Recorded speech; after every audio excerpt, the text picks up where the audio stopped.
There we go. Now we're officially recording.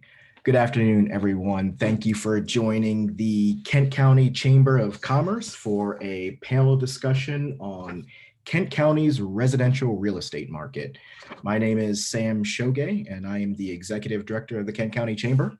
And we are excited to bring to you all today a talented group of realtors to serve on our panel as we do a deep dive and talk about how Kent County's residential real estate market is on fire. So we're going to delve into some of the causes behind that, certainly delve a lot into COVID-19 and its overall effects here on the local real estate market.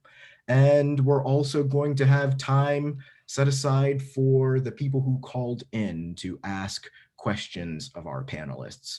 So this is, of course, a part of the Chamber's ongoing effort to bring you all current information and educational resources, as well as programming that allows us to just learn more about the community that we love. So without further ado, let me go ahead and introduce our panelists today. We are joined by Hugh Smith, realtor with Coldwell Banker Chesapeake Real Estate Company. Hugh, thank you for joining us. We have Julie Santaboni, realtor with Cross Street Realtors. Julie, thank you for joining us. We also have Chris McClary, broker and owner with Gunther McClary Real Estate. Chris, good to have you here. And we also have Cindy Genther, broker with Rock Hall Properties and the Flynn Companies. Cindy, we are so glad you could join us. Thank you all for being our featured panelists. Let me go ahead and admit a few other people and we'll go ahead and get started. So Hugh, this first question I want to direct towards you. Just talking about what we've experienced over the past year here in Kent County with regards to our residential real estate market. We had a quick planning call a few weeks ago where the four of us got together just to kind of share a little bit about what we are going to talk about on today's call. And one of the things that you mentioned, as I'm sure everybody who has dialed in has witnessed, is that it is, of course, an extreme seller's market here with regards to our residential real estate. Let's dive into the nature of this seller's market. Can you talk about last year in particular and how that really stacked up in terms of just the number of years you've been in the business? How does the real estate market this past year kind of compare to everything that you've seen so far in your career in real estate? Yeah, Sam, thank you very much, and congratulations to both you and the Kent County Chamber of Commerce for this initiative. I think it's wonderful, and I hope I see a lot of imitators, and I hope your audience grows and grows and grows. It's truly a good thing. So I've been doing this since 1979. I was in sales and then first licensed as a broker in 1983. I've worked and lived through the savings and loan crisis of 1989. I've lived and worked through the 18% mortgage interest rates of Jimmy Carter, 1979, 1980. I've lived and worked through the Great Recession of 2008. And I have never seen a dynamic that is strong as this one to the seller side. We are experiencing extreme demand pressures driven by a lot of factors that my colleagues will tell you about. And we're seeing multiple bid situations in the majority of sales we have. We're experiencing what some say is extremely low inventory. But that's sort of a paradox because my unit sales are up last year and also this first quarter. So what that says is that there are lots of listings that are coming on and going under contract a day later that aren't showing up into the inventory. So it's a great time to be in the real estate business, especially selling product as wonderfully located and aesthetically pleasing as Kent County, especially a place with a visionary economic development guy like you. Makes our job easier. Great. So, what I'm hearing is that this year in particular is highly unusual, given just your overall experience here in the field. Cindy, I wanted to, bring you in on this and help paint just an overall picture of just what the market really looks like. Do you have any data that you can share, especially as it pertains to this past year relative to other years, to really paint a picture of just what exactly this marketplace is currently experiencing here in Kent County? Sure, I'm happy to provide some. I'm a data person. I like numbers, and I do an annual summary of the real estate market in Kent County for the Economic Development Commission, on which I'm a member. And we just recently shared that information at one of our meetings, but it's interesting. The number of homes sold in 2019, the number of homes sold was more than 300 units, home sales. And that was the first time in over 10 years. In 2020, we sold 433 homes. These are existing home sales. So there was a 30% increase from 2019 to 2020, with 2019 being a banner year as well. As far as dollar volumes of home sales, 2020, there was 150 million in home sales versus 103 million in 2019. Average home sale prices increased by 12% in 2020 over 2019. And average homes, the average home sold in Kent County in 2020 was over $300,000, so $332,000. Likewise, median sold prices increased in 2020, and the median home price, which is a better reflection for us because of the extreme numbers of high-end waterfront property prices. So we look at median sold prices as a good metric here in Kent County. That increased 10% to $255,000. One of the most dynamic metrics that we look at is the end of the year inventory. At the end of 2019, there were 175 existing homes for sale in Kent County. There were only 74 at the end of 2020. And that's a reduction of almost 60% of inventory. So there's been a dramatic, as Hugh was pointing to, increase and fever in our residential real estate market here. Thank you, Cindy, for sharing that data and just really giving us a great idea of just how much action is currently taking place here in the market. Chris, on your side, what are you experiencing with regards to last year, and how did you deal with all of a sudden white hot market?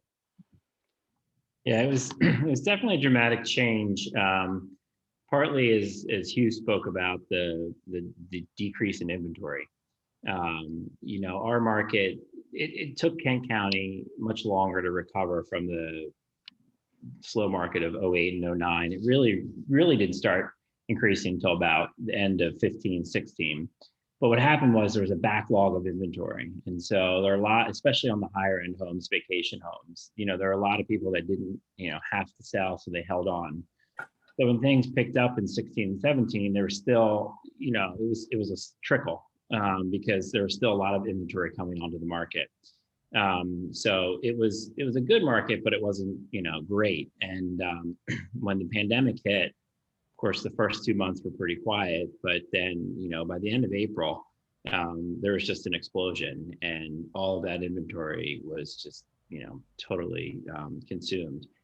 The interesting thing for me was, our main areas of second home buyers and retirees stayed strong. The Philadelphia mainline area, Southern Jersey, Delaware, Northern Virginia, those areas still brought a lot of people. But the interesting thing for me was we saw a lot of people coming from new areas to this area, people that were just discovering us for the first time. I've been doing this for 22 years, and I showed more property to people from New York the past 10 months than I have in my entire 22-year career. And it's what it sounds like. It's still early to kind of figure out why, but what it seems like is, they had time to discover us. All of the people that were living in cities really were online researching VRBOs, and they realized, what an amazing place this is to, visit, and how close it actually is. A lot of our buyers like how we're between Washington, D.C. and New York City, and we can get to both, but we get the, the rural living that we have.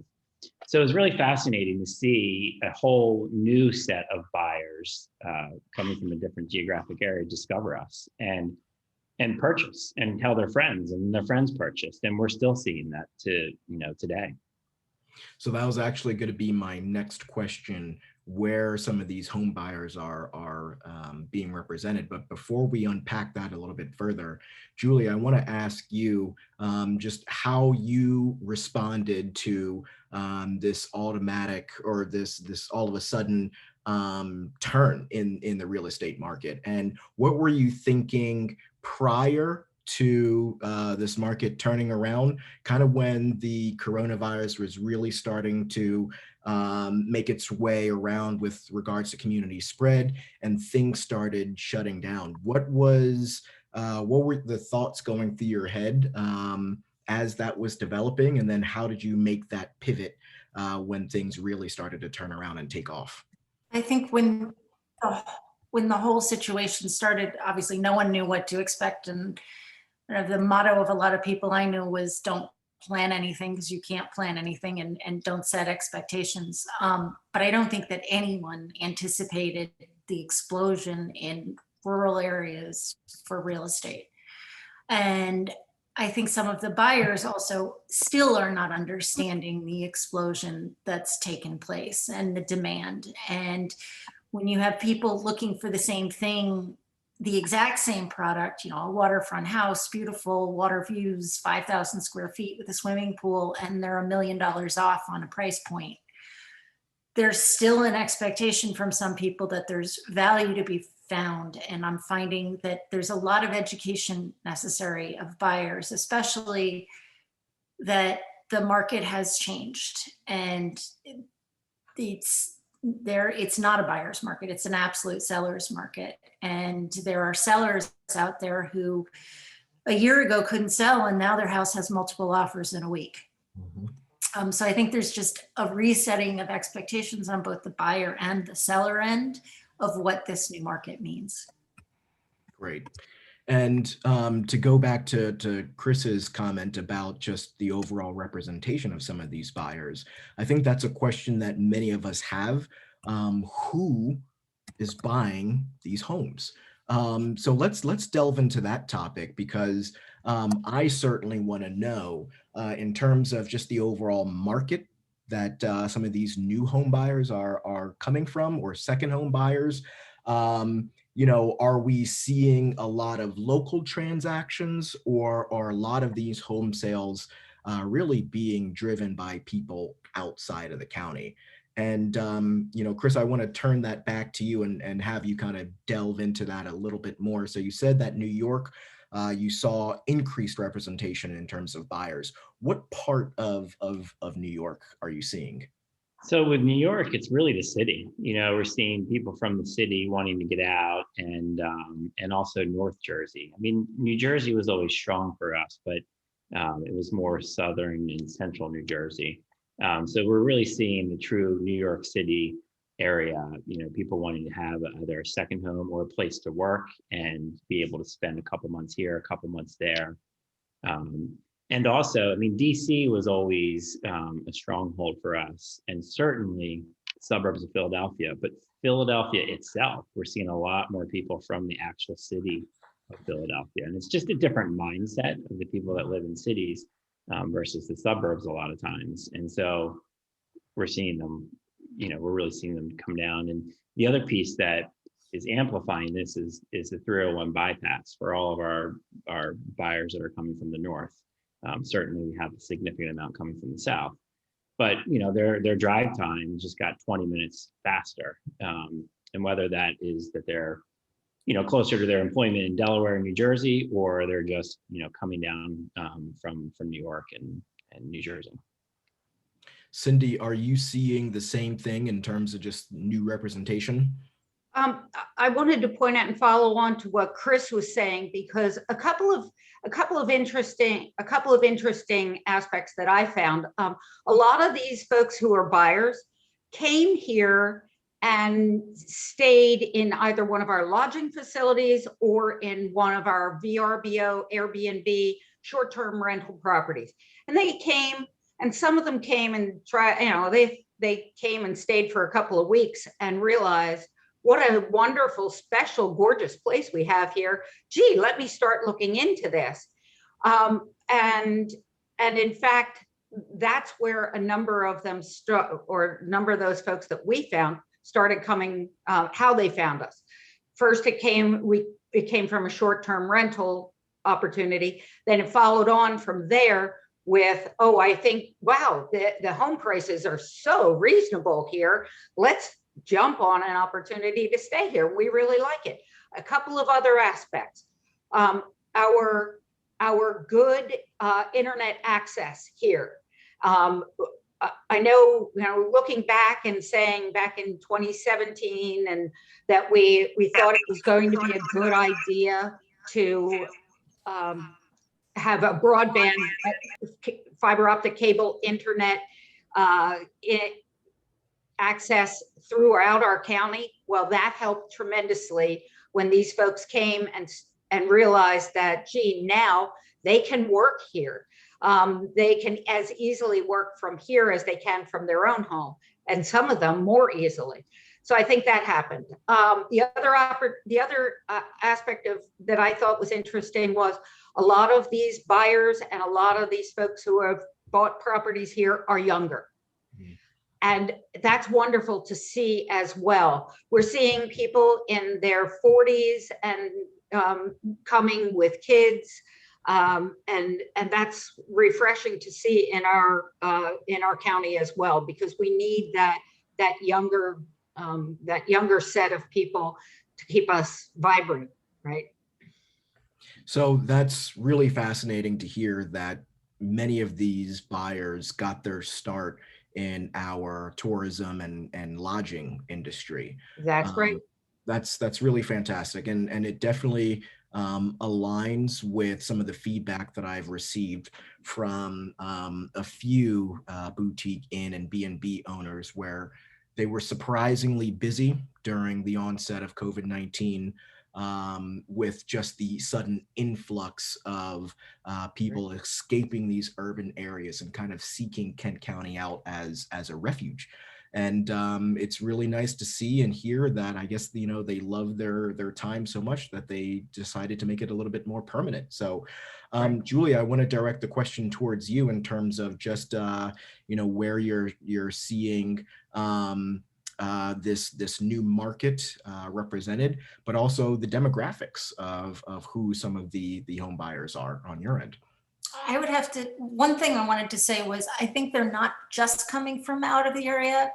I know a number of people who are moving up from the Easton area. They find it now too crowded, and they like the openness. They like the fact that Kent County is very rural, and they want more space and they want more privacy, and they don't want as much traffic. And traffic is something that Kent County does not have.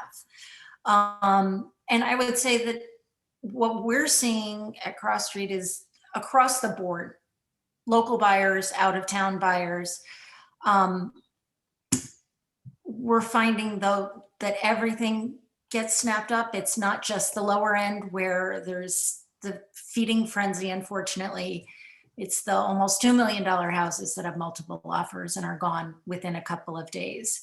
And again, people are coming from all over. They're coming from out of town. They're coming from the expected markets of Philadelphia and DC, but also from the New York City area or elsewhere from North Carolina. And one thing that I am finding that's driving a lot of out of town people is the desire to be closer to family. Mm.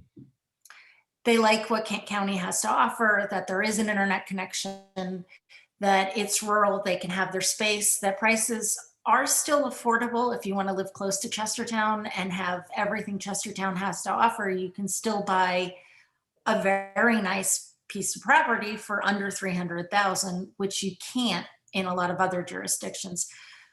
But there's also the desire to be close to family and to not wait. And I would say that it's that I've seen with buyers across the market, the not wanting to wait anymore, to just kind of wanting to live your life and to live it now.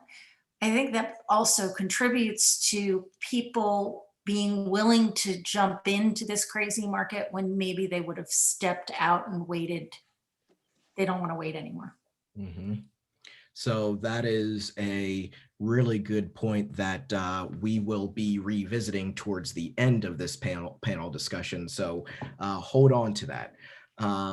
Hugh, I'm going to direct this question towards you now in terms of just the overall makeup of what you're seeing in terms of these home buyers, what new markets are being represented for Coldwell Banker, and some of the demographics that you're seeing. And, we'll then transition into just what exactly is competitive. So we've definitely talked a little bit about the first-time home buyers and that starter home market.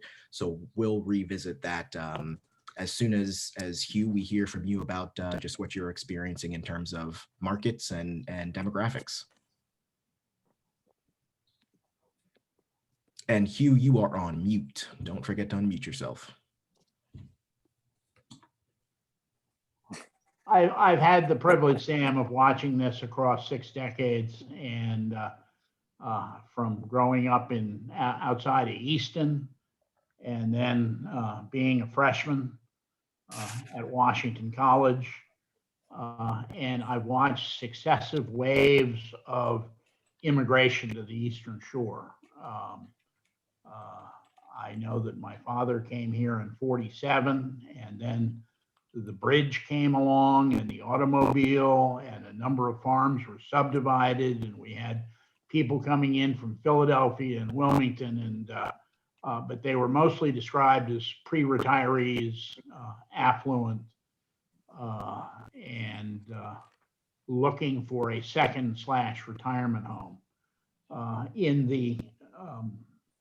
In the 2000s, we actually saw a change in that pattern, and we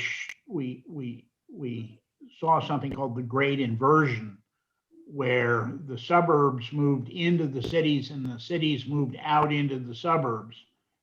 And people, particularly high-income families, perhaps 2 earners, no longer wanted the upkeep and maintenance of an Eastern Shore waterfront residence or even a townhouse in Chestertown.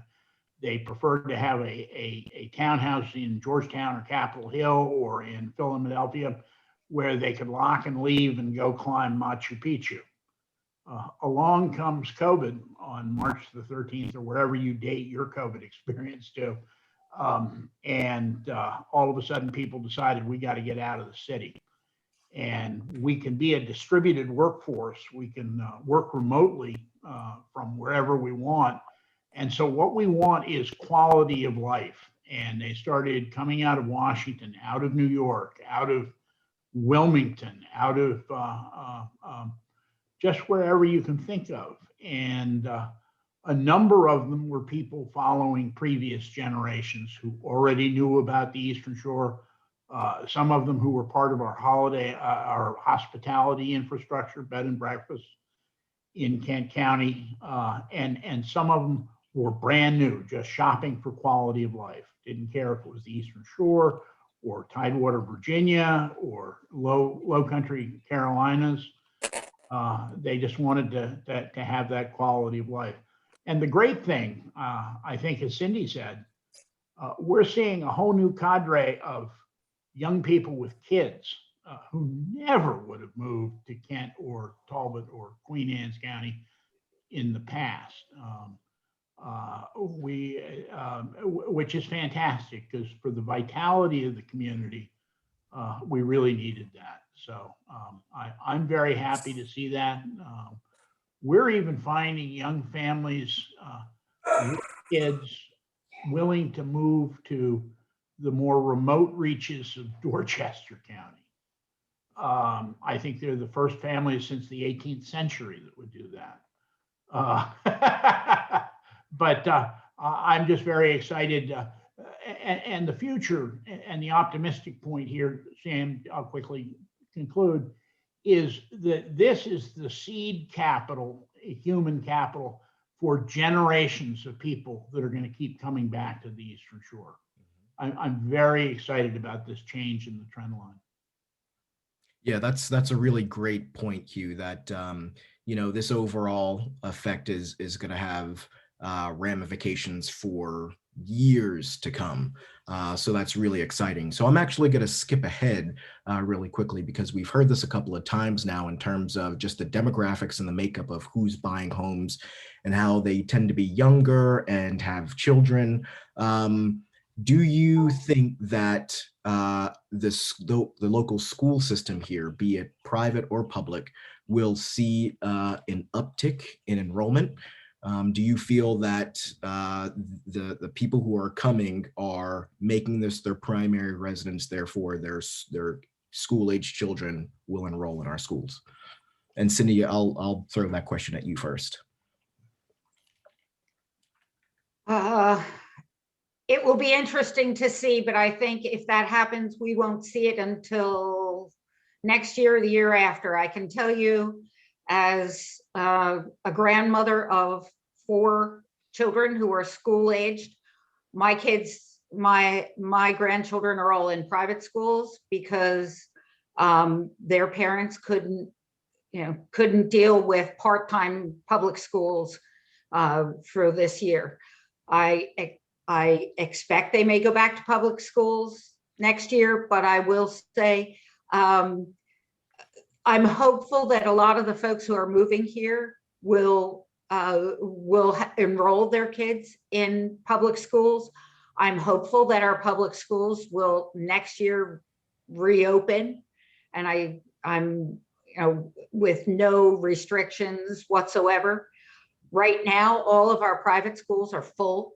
They're at capacity. And I think they have provided a wonderful example for our public schools that you can operate a school safely in a pandemic. I'm hopeful that some of these young families will be taking advantage of our good and small public schools, and that we will see an increase. That will remain to be seen, however. Got it. Yeah. So we'll stay abreast and stay tuned. Yes. Yes. Chris, what are your thoughts on the school enrollment portion? I think we'll definitely see an increase sustained for a little bit. The question is, I think Cindy's right, it's going to take a few years to see how long it's going to be sustained. I know that the private schools, which I can speak of directly, have seen an increase, a significant increase. I know some of them were, okay, we're here for a year, but now they're saying, you know what, I think we're going to stay here, here meaning Kent County. And so I know like Kent School, right in Chestertown, I know their enrollment went up over 50 students this year. Some of their classes are full, some of them are not.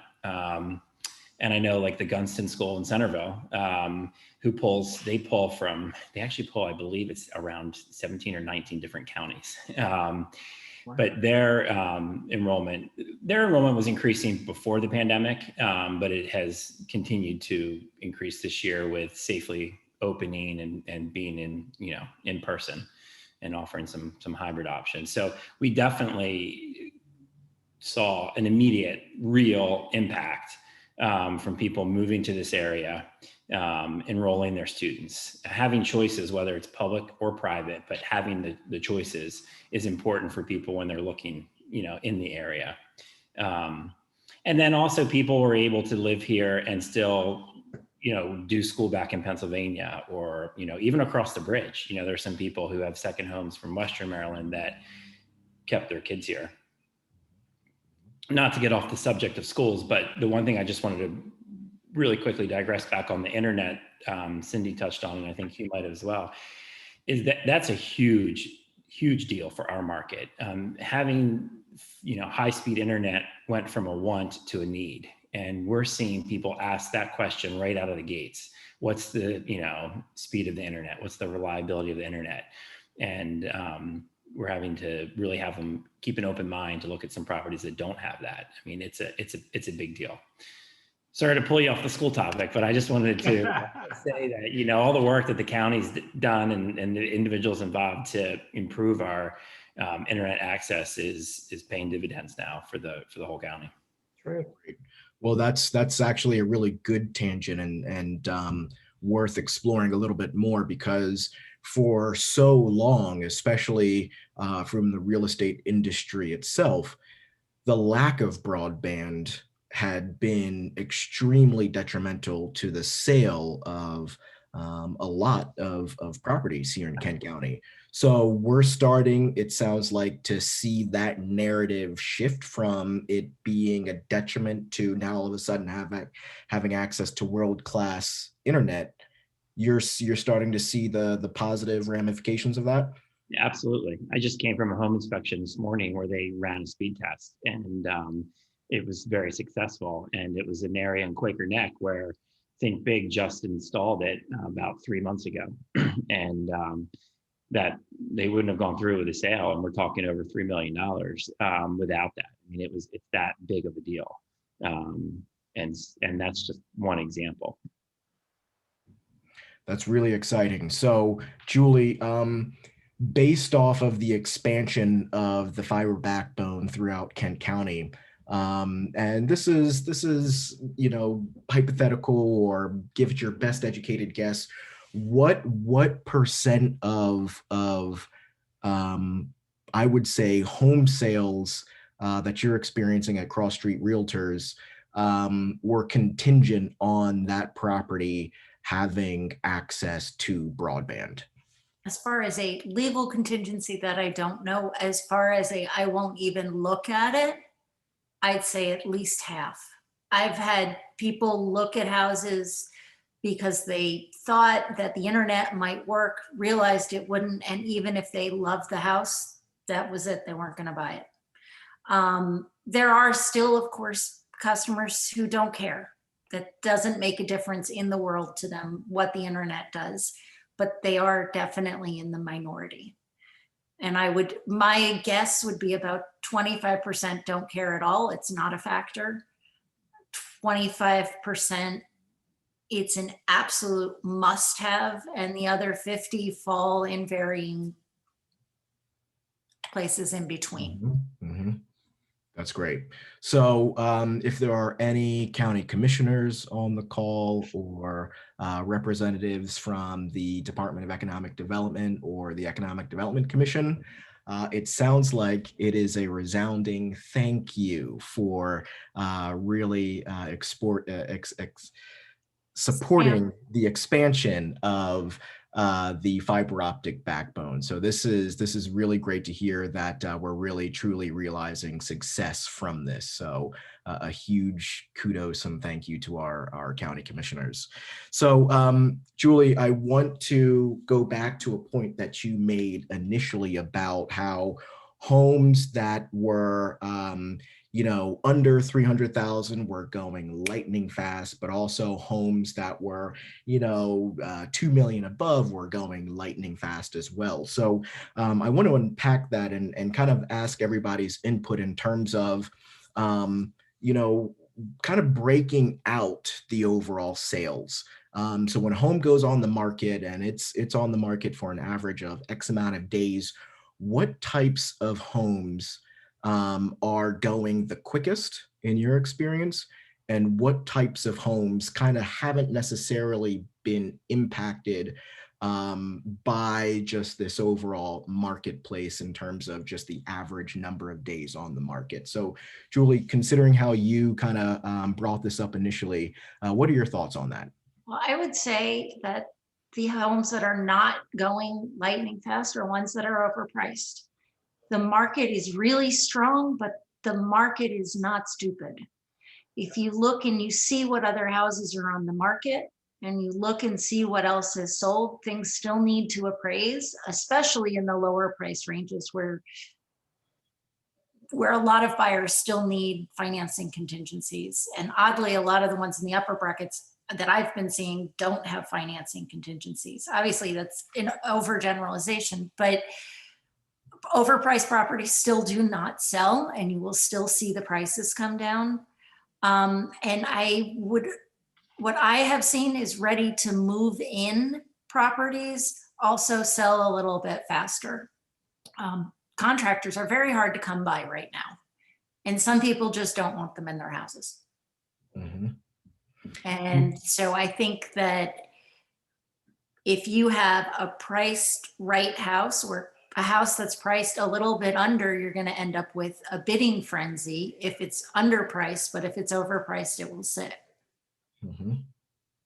And Hugh, I remember in our initial conversation, you talked about the starter home market just being extremely hot. And, some of our younger families who this might be the first home that they're purchasing are honestly facing a pretty tough time.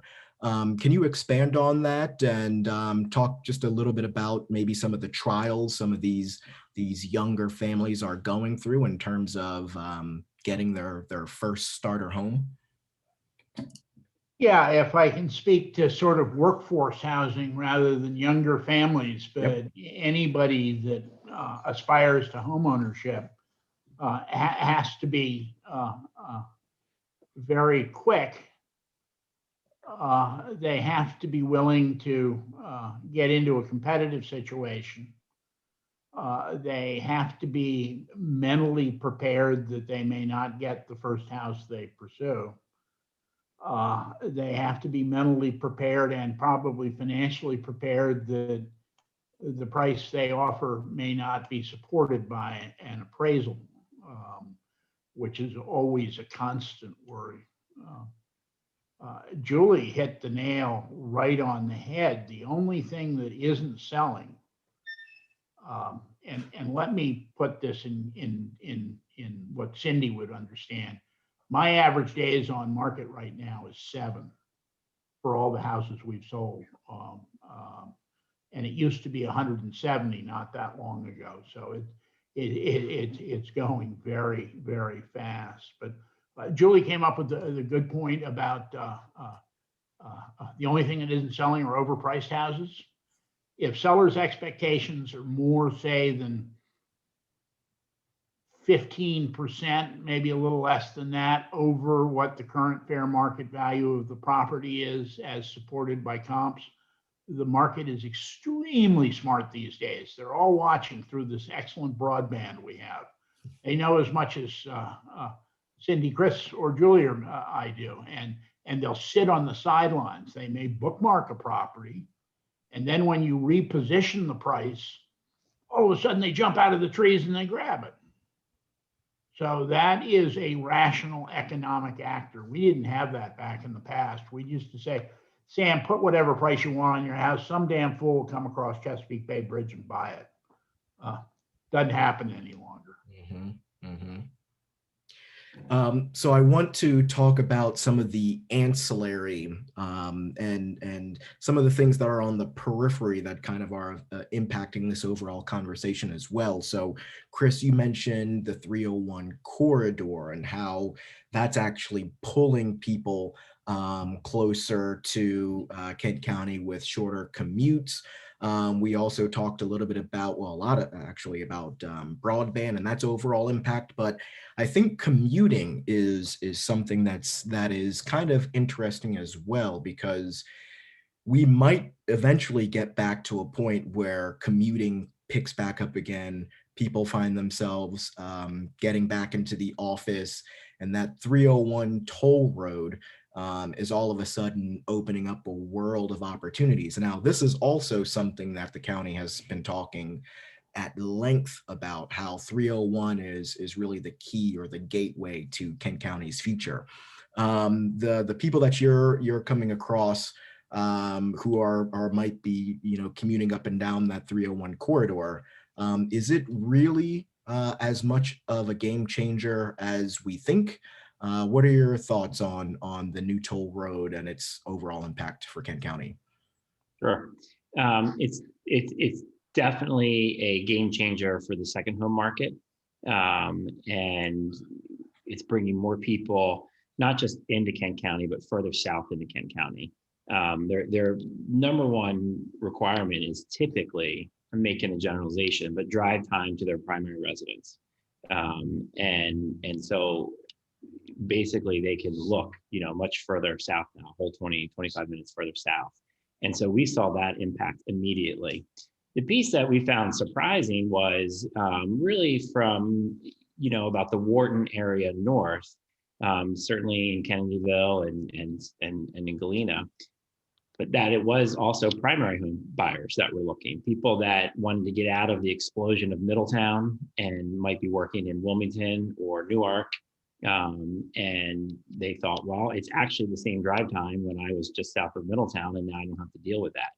And so you're seeing the northern end of the county's primary home market, and this is all pre-pandemic, go up. And some of our second home people who want to spend a lot of time here care about drive time to the airport. And you can make it to the Philadelphia airport from Galena in 50 minutes, not hit a single traffic light, depending on where you are in Galena. So yes, it is certainly having an impact. And the more people that discover that and move here, the more they tell their friends and their coworkers. And, the pandemic, COVID-19 certainly changed that a little bit. But we were seeing those trends before that. And I was pleasantly surprised that how well impacted Northern Kent County was from the primary market. I expected it from the secondary market, but that was a pleasant surprise. Great. And one of our callers commented in the chat, my family has a beach house in New Jersey, and we love the 301 bypass and the fact that it has shaved 15 minutes off our drive. So there is validation right there to your comment, Chris. Julie, you talked a little bit about, in our planning call, commercial real estate, especially commercial real estate with mixed use. So having some properties that have commercial and residential in the same building, and how that has increased in popularity. Can you talk a little bit about what you've experienced with that? And then Cindy, I'm going to turn that same question over to you. I'm going to answer that. I just wanted to throw one other thing in that I think is driving people to Kent County, and it's Amazon deliveries. And the lack of a big box store, but the fact that you can click a button and the stuff's on your door within 36 hours makes a big difference. Back to your question, mixed use.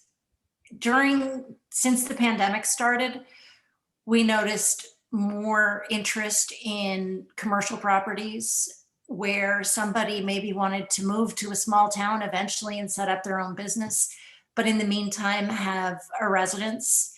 and have a place to go to that didn't require a lot of upkeep and had a business below that could support the second residence. So basically they could buy a mixed use building, have the tenants pay for their vacation house in town with no maintenance, which is different than the waterfront property where they would need to have a lot of maintenance.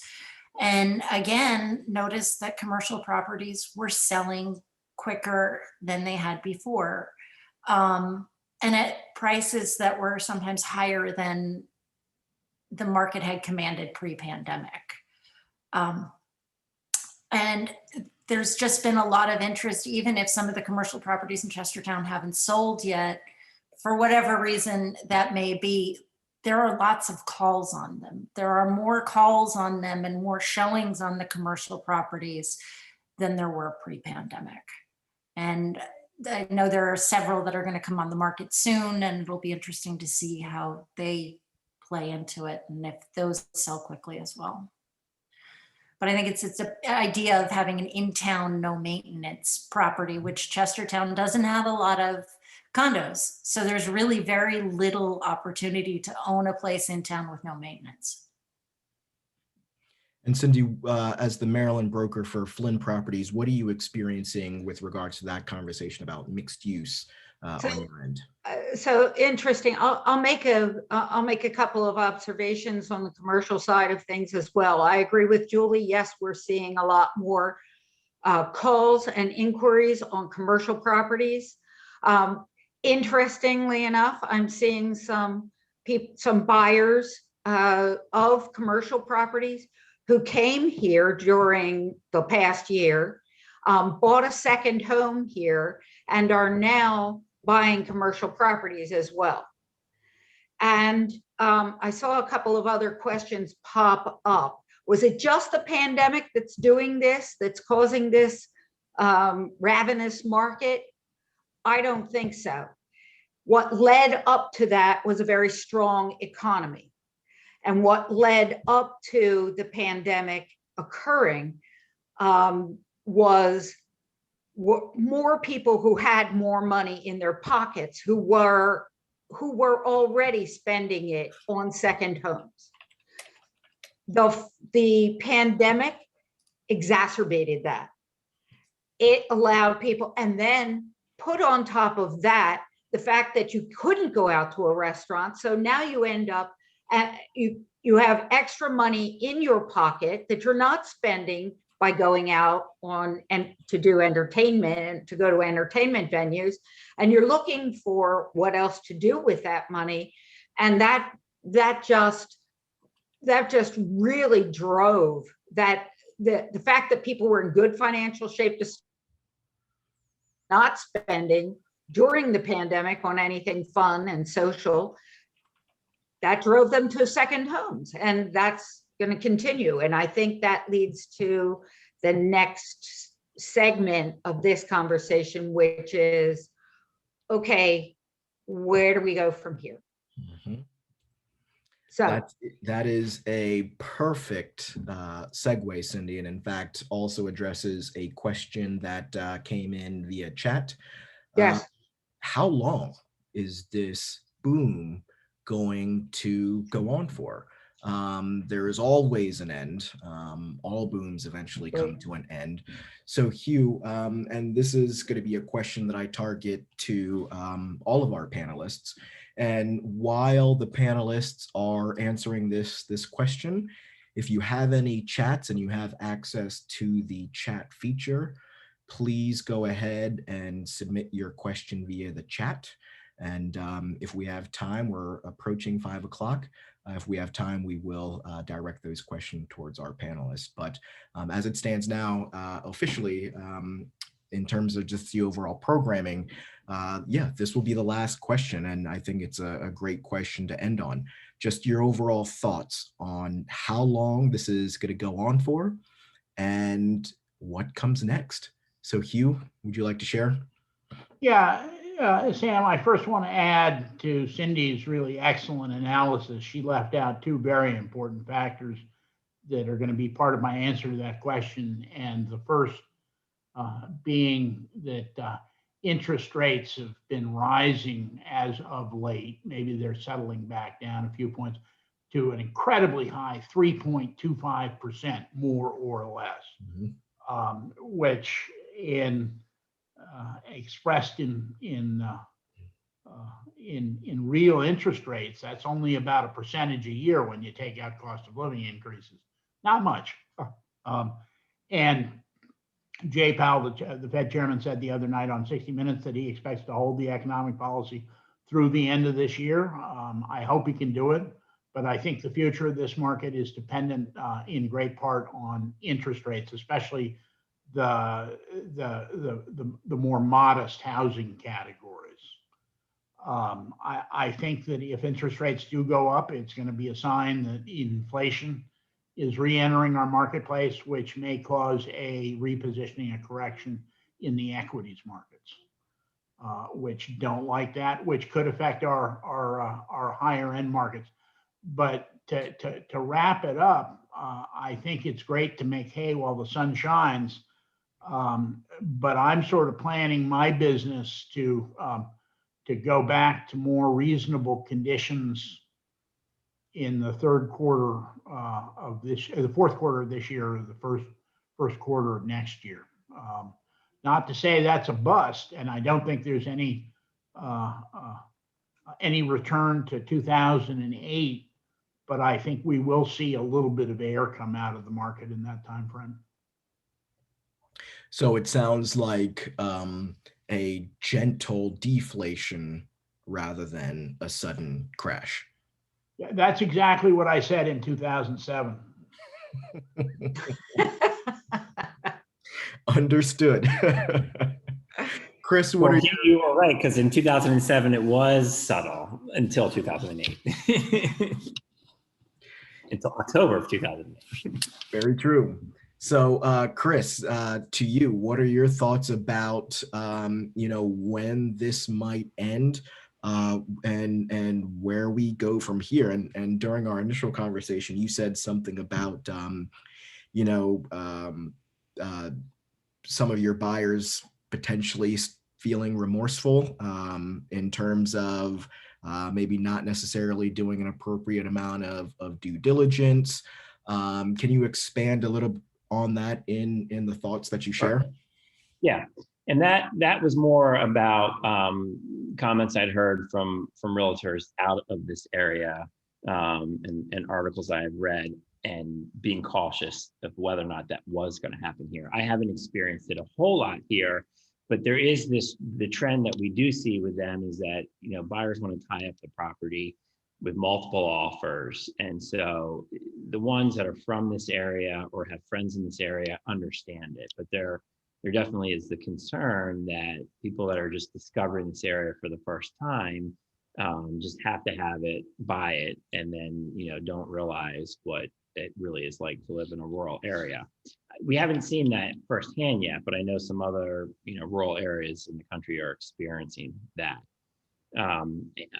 As far as when I think it's going to end, I mean, I'm very, very much on the same page with you with predicting as much as we can. I mean, I think the spring, summer market will continue to be strong, and I think the fall market will be too.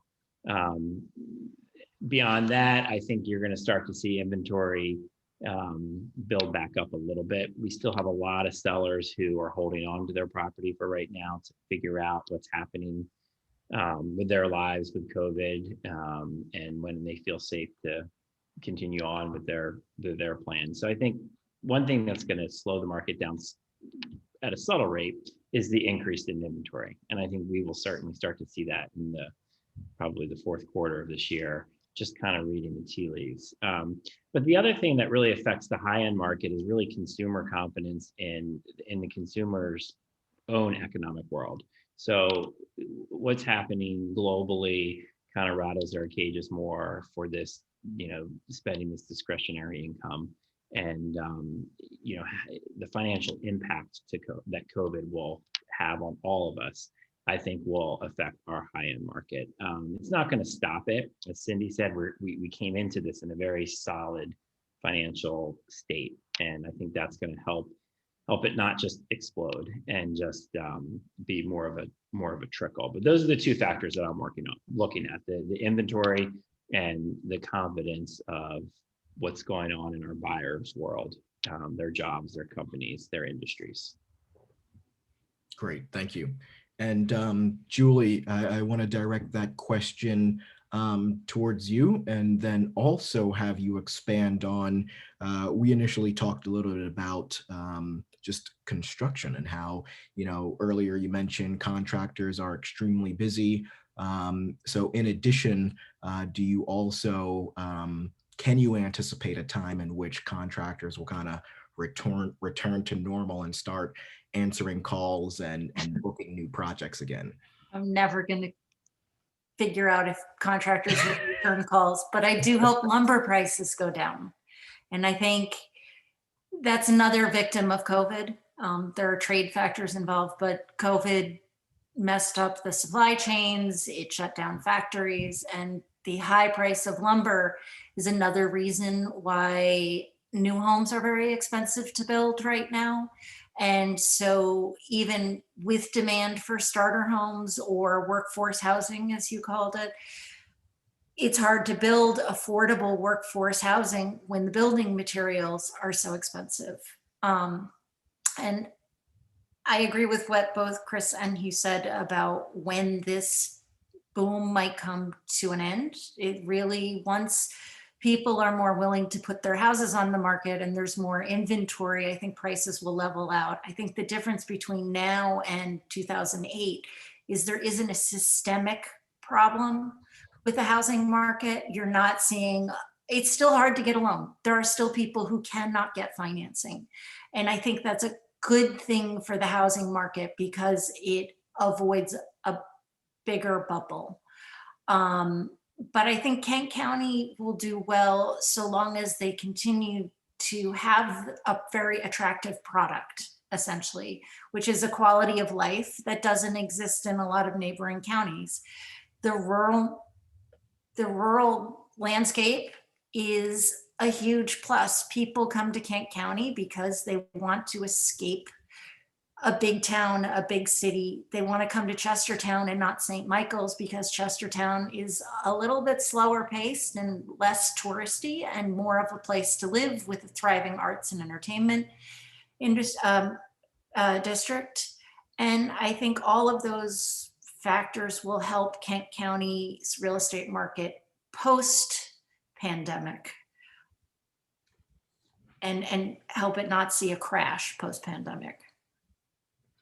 Great. And Cindy, your thoughts to conclude this program?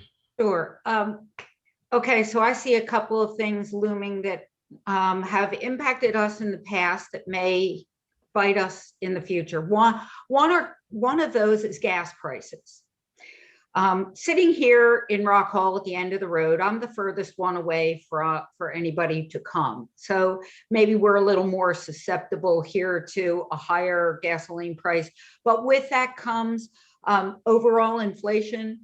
And as Chris mentioned, consumer confidence and the state of the economy, they'll drive our mid and high-end buyers either toward a second home purchase or away from that.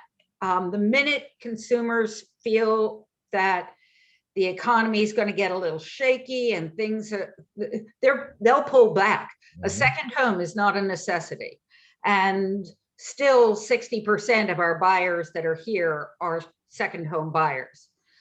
And those folks, at least half of them will pull back and slow down. I think that's where we will start seeing a lessening in demand. I think the overall economy conditions will drive, the economic conditions in the country will drive where this goes and how long we'll continue to see an increase. But I do think the slowdown is coming, and I see that coming in 2021. So as well, I do. Great. So that has been very insightful. We really appreciate the overall analysis, the input, the insight, and really just the breakdown of what's happening with regards to our real estate market here. My wife and I were, I won't necessarily say victims, but we certainly tried, but the market was just too hot for us. We weren't anticipating the astronomical increase in home values. And then we knew that things were moving quickly. We didn't quite realize just how quickly. So now I have all of this fantastic information to explain. You see why we never got that house? So thank you all again.